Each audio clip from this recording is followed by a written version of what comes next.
अस्सलामुअलैकुम वरहमतुल्लाहि वबरकातुह।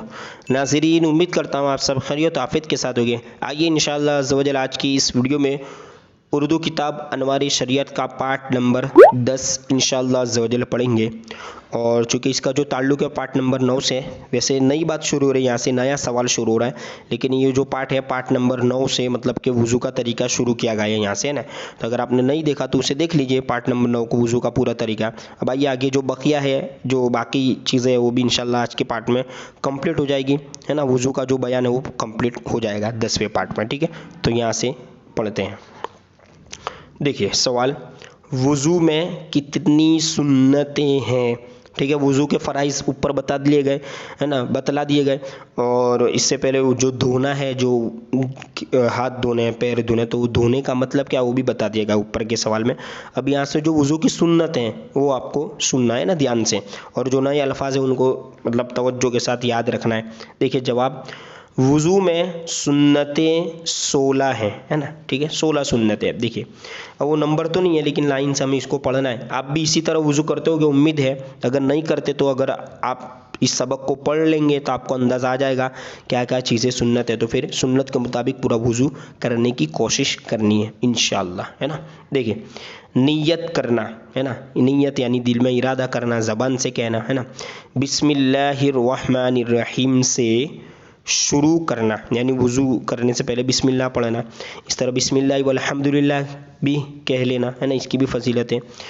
दोनों हाथों को गिट्टों तक 3 बार धोना, और ये चीज़ें वज़ू के तरीके में भी आ चुकी है ना, अगर आपने नहीं देखी तो पार्ट नंबर 9 में बता दिया गया है। इस तरह मिसवाक करना, है ना, ये बीच में कॉमा है ना।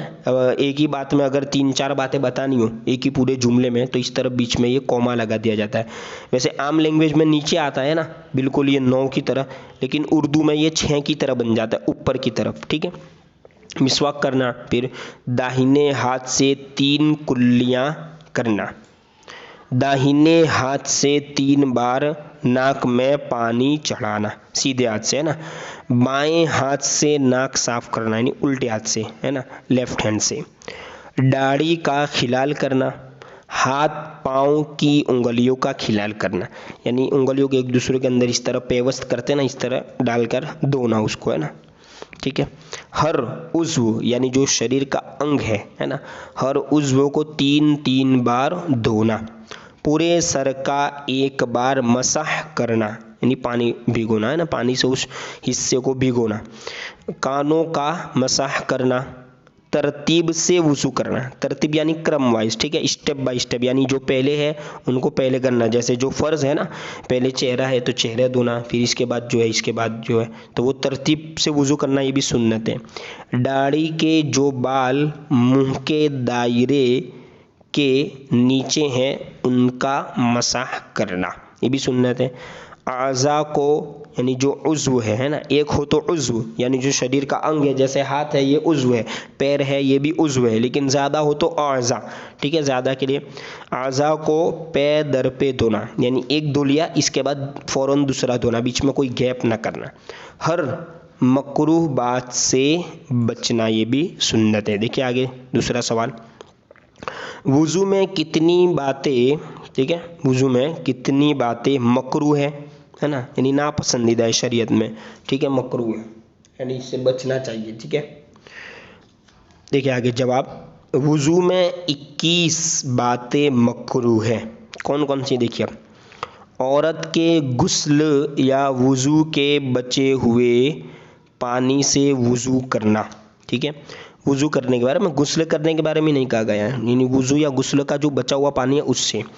वज़ू के लिए नजिस यानी जो नापाक जगह है उस पर बैठना, नजिस जगह वज़ू का पानी गिराना, मस्जिद के अंदर वज़ू करना, ठीक है।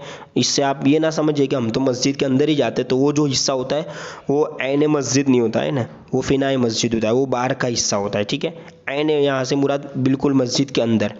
वज़ू के आज़ाद से बर्तन में पानी के कतरे टपकना, यानी छींटे उड़ते हैं ना वो, पानी में रीठ या खूंखार डालना, ठीक है, ये भी मकरूह है। किबले की तरफ थूक या खूंखार डालना, खौ खौ करते हैं ना इस तरह, या फिर कुल्ली करना। देखिए, बेज़रूरत दुनिया की बात करना वज़ू करते वक्त, ज़रूरत से ज़्यादा पानी खर्च करना, जाहिर सी बात है जितना पानी आपको ज़रूरत इतना यूज़ करें। पानी इस कद्र कम खर्च करना कि सुन्नत अदा ना हो, ये भी है कि फिर इतना भी कम ना हो कि फिर कोई हिस्सा सूखा रह जाए धोने से, सुन्नत भी अदा ना हो, ठीक है, ये भी मकरूह है।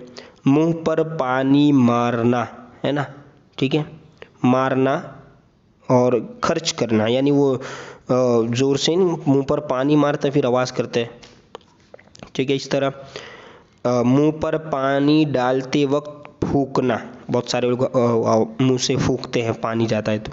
सिर्फ एक हाथ से मुंह धोना, ये भी मकरूह है, ठीक है। इस तरह आगे गले का मसाह करना, बाएं हाथ से कुल्ली करना, यानी उल्टे हाथ से, सीधे हाथ से कुल्ली करनी है लेकिन उल्टे हाथ से करना, ये मकरूह है, ठीक है। या नाक में पानी डालना, यानी वही उल्टे हाथ से, ये भी मकरूह है। दाहिने हाथ से नाक साफ करना, है ना, अपने लिए कोई लोटा, देखिए आगे अपने लिए कोई लोटा, फिर नेक्स्ट पेज पर चलते हैं, वगैरह, है ना, ख़ास कर लेना कि बस मैं इसी से वज़ू करूँगा, ठीक है। 3 नए पानियों से 3 बार सर का मसाह करना, जाहिर सी बात है वो अलग अलग पानी नहीं लेना, एक बार आपने हाथ भिगो लिए उसी से मसाह कर लेना है, ठीक है। जिस कपड़े से इस्तिंजा, यानी टॉयलेट जो है ना, इस्तिंजा का पानी खुश्क किया हो उससे आज़ाए वज़ू पोंछना, ये भी गलत है। धूप के गर्म पानी से वज़ू करना, है ना, किसी सुन्नत को छोड़ देना, ठीक है। देखिए अब आगे लास्ट सवाल, किन चीज़ों से वज़ू टूट जाता है, ये भी जानना ज़रूरी है। वज़ू बना तो लिया, वज़ू में क्या सुन्नत है वो भी हमने जान लिया, वज़ू में क्या मकरूह है इनसे हमें बचना है वो भी जान लिया। अब वज़ू कब टूट जाता है ताकि हम दोबारा वज़ू बनाएं ना, ठीक है, और ये भी जानना ज़रूरी है। देखिए तो जवाब है पाखाना, है ना, यानी इस्तिंजा टॉयलेट, ठीक है, या पेशाब करना। पाखाना पेशाब के रास्ते किसी और चीज़ का निकलना, है ना, यानी जहाँ से पेशाब निकलती है वहाँ से।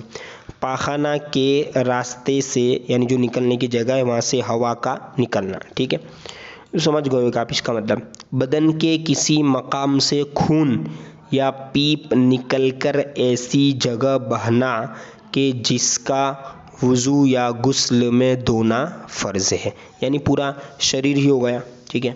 खाना, पानी या सफ़रा की मुंह भर कै आना, सफ़रा यानी जो पीला पानी निकलता है ना उल्टी में, जिसको हम कै कहते हैं, वामिट, है ना, ठीक है, उससे भी वज़ू टूट जाता है।